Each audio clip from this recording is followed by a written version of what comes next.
Hi, this is the RCI skid plate for the 4th gen 4runner. Since I do a good amount of off-roading, I really wanted a skid plate, and rather than going factory, I was looking online and I found a few options, including the RCI.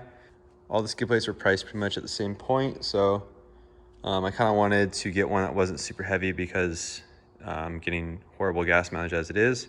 So that's why I got the black powder-coated aluminum skid plate from RCI. It looks super nice so far. Comes with all this hardware and these little spacers here. Maybe there's another one, but so it'll gap out where it needs to.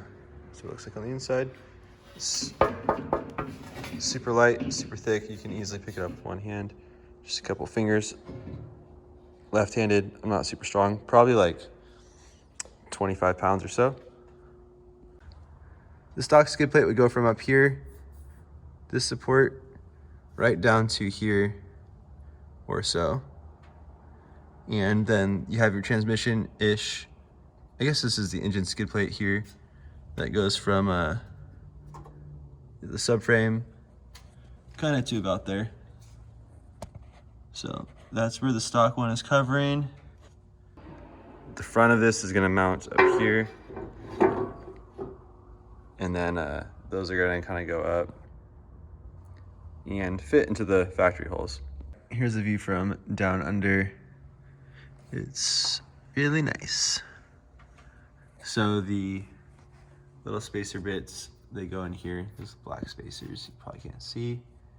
Those go in there to drop down a little bit. And this is definitely designed to go with their like transmission skid plate and gas tank skid plate that goes back further. But that's where it leaves off, right underneath the front crossmember subframe. You've got your oil drain still right there. I don't really know about the clearance in there. I'm kind of just gonna trust those guys on this one, but it should be better than not having one. All right, so we got the skid plate on there. The only really noteworthy takeaways I would say would be, it's definitely gonna be easier for you if you are laying on your back directly underneath the car and use a flashlight or whatever you gotta do to line the holes up that way. Otherwise, it's pretty straightforward.